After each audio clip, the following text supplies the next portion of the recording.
Oh, welcome to Pastor Jared Reviews, and it should be Pastor Jared and Jessica Reviews. I'm just here for the ride. It's whatever. Yeah. We'll call it Pastor Jared Reviews. You're the funny one. I'm the cute one. And the cute one. You're cute too. And we're going to review Spider-Man No Way Home. There's no way to get there. There's no map, no GPS. It's terrible. He's lost. He's lost in space. And no, that's not true. This is a spoiler review. So, if you haven't seen the movie yet, which you're one of the few, go watch the movie first. See it, I guess. or you'll just hate us once you watch it. Please. Choice is yours. You don't want to be spoiled on this movie. If you haven't seen it, go watch it. It's worth watching. If you wanna. Or if no. you're over 13. It's PG-13. Valid. Okay, so here's the thing with this movie. They went for it. They did. It was like bases loaded. Home run or strikeout. Like, I don't know. I can't remember a movie in recent memory. Maybe back to like Waterworld. There have been no movies in recent memory. It's been like 2.5 years for movies. Well, anyway. That went for it this big time. Yeah, like you think about Waterworld, what had this huge, gigantic budget, and they struck out. Like it was. Wow. It was I don't even know if I saw that one. An okay movie, and it just wasn't worth the budget. Now this movie, they went for it. I don't know how much money they spent on these actors, but they brought in some of the biggest, most established names, people who have done stuff like huge stuff, as big or bigger than this movie, on their own right, doing it, and had gotten way more famous since the last time they were in these Spider-Man movies. All of these actors. There's your spoiler. Bringing back some of the OGs. And they weren't there for cameos. No, they were in it. They were like throughout. It wasn't just like a pop and back. They were there. They were all the way. They were part of the story. They were supporting characters. These gigantic actors were supporting characters. Like not crazy. They're all running their own franchises, like headlining their own movies, and they come into this one and they're supporting characters all for each other, and it was really well. Insane. I didn't think they could do that. I didn't think that was possible. You kept waiting for them, like, okay, I guess they're done now. Nope, here they come again. Boomerang, baby. It reminds me of like Ocean's 11, 12, and 13, where they just brought together just all these A-list actors. Yeah.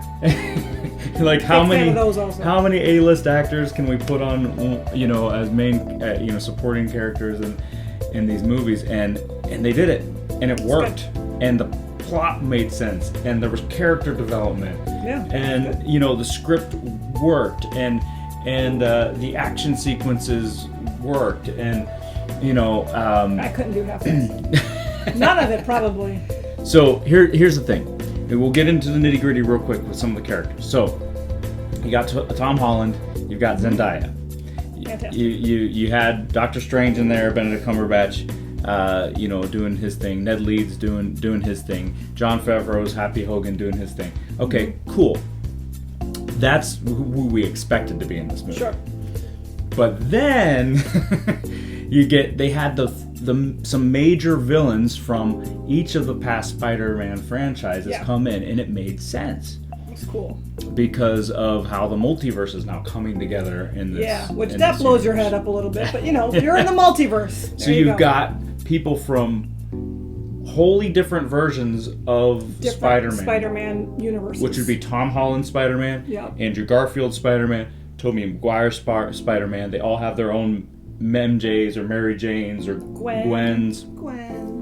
Yeah, and they all have their own villains. Yep. And they're now coming together in this convergence, and it was awesome. It was epic. It was cool. It was crazy. So you have Jamie Foxx, Electro back. You have William Dafoe, who's a brilliant actor. He's very good in this. I mean, he plays this like sympathetic old man at first, but he's really still the Goblin the whole time. Yeah.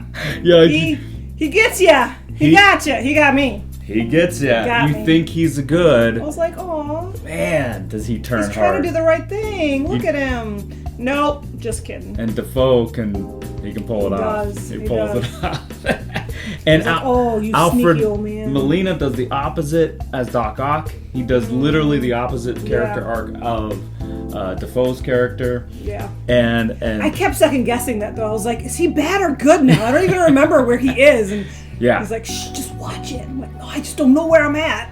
Yeah, so Doc Ock, his character arc is super cool because he was always a sympathetic villain. Doc Ock is. He was always a really good guy that kind of gets corrupted by this creation invention of his. And even when he dies in the movie where he dies, you look at him and you're like, this guy, like, he could have been redeemed. Like, there was something he was still trying there. To do something right. You have the Sandman character in there as well. But then, of course, for me, it was just the two Spider-Mans coming back. That was like... That was fun. What? That was real fun. Andrew their Garfield, interactions were great. Oh, yeah. Brilliant. So fun. The funniest line in the movie. Are you going to say it or am I? You can say the line if you want. Are you going to go dress as a hip youth pastor or do you have a suit? Laugh out Andrew loud. Garfield was fantastic. From the whole movie theater. Oh my goodness. I was like, oh, they went there. Tobey Maguire looks like a hip youth pastor. He did. He had like a jacket on and a t-shirt and, you know, like a... it's like little skinny jeans. His like skater shoes. I was like, aw. And then he pulls his shirt down. He has his suit. Oh, look, I got my suit right here. I got my suit. I'm here. Good to it's go. fine.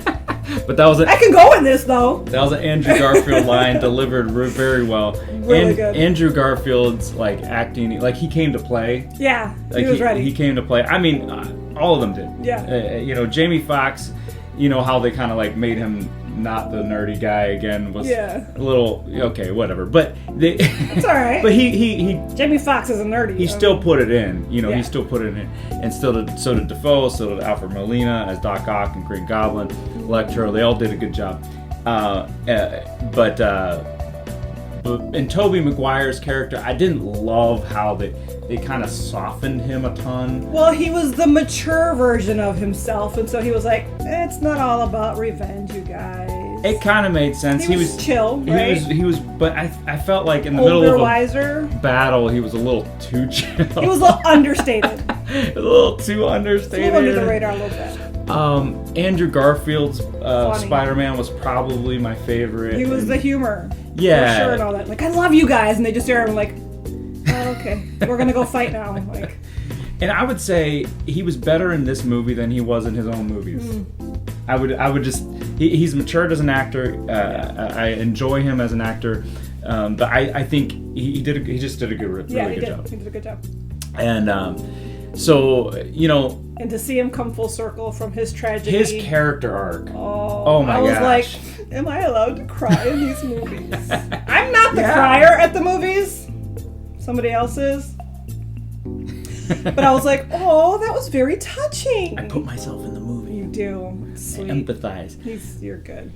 But no, Garfield, his Spider-Man had lost Gwen. Yeah. Like, literally, he thought he had saved her, but he didn't save her in time. You know, she dies in that fall, which happens in all the comic book versions of some of these Spider-Man. And it happens, and it happened in the movie that Andrew Garfield was in. Yeah. And that version of Gwen was really likable, actually. Yeah. It was kind of like... She was great. And so when he saves Zendaya's MJ... Yeah. He flashes back. Yeah. He sees her falling and he flashes back to Gwen and he was like...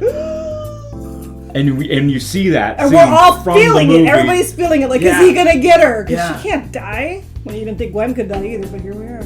Yeah, and he saves her, and he's holding her, like, he catches her, and he's holding her, and he's tearing up. Are you okay? Are you okay? And she was like, Are you okay? Are you okay?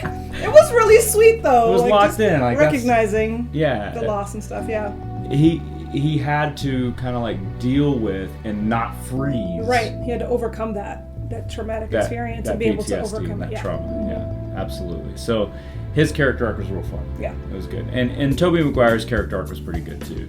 You know, just kind of coming into a more mature place with they had a cute exchange with him and Doc Ock was like, Peter, you've grown. He's like, I have, yeah. Like, you're older now. Mm-hmm. Yeah. So all I have to say, it was very entertaining. They did a good job with it. If you're thinking about this in terms of family friendliness, there's some pretty significant violence in it. For sure.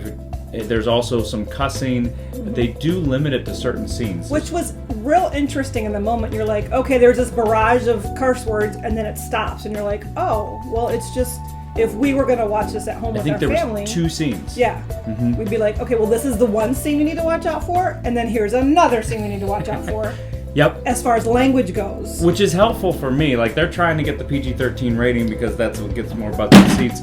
But, like, the fact that they group it together makes us be able to tell our kids, hey, nope, this is the spot. Nope, language. It's not language all throughout, so it's not cringe-worthy language. We don't have to be on our guard all the time. It's not like every other word. It's just like, oh, there's this portion here, which, I mean, does language help? No, you can communicate without curse words. But the fact that it's in there and I know where it is makes it a lot easier as a parent to monitor one of my kids when we decide to let our kids watch it, which isn't yet. So, all that to say, I like it. You did. And if you were to rate it on a scale of 1 to 10, just because I just 10. So we're gonna rate it for family friendliness, and then we're gonna rate it for for Christian values, and then we're gonna rate it for just as a movie in general. Overall rating as a movie in general, I give it a 9. It was really good. I liked it a lot. I mean, maybe I'm just, that initial viewing kind of excitement, but it was good, and it struck me as good. So I'm gonna give it a 9. Okay. I was gonna go like 8. Cool. So aggregate 8.5, something like that. Yeah. Between the two of us, and then you get to rating it for Christian values. There were a lot of good themes of redemption for people and those kinds of things, and trying to save people, and so I would still give it, even with the language and the violence, for people 13 and up, which is what it's rated for. I would still give it a 7.5. Okay, see, I was gonna go 6. I guess I'm being a little harsher on this one than you. I liked it. Flip-flop on some things. It's fine. It's okay. We're allowed to have our own opinion. And you are too. So tell us in the comments what you thought of Spider-Man No Way Home.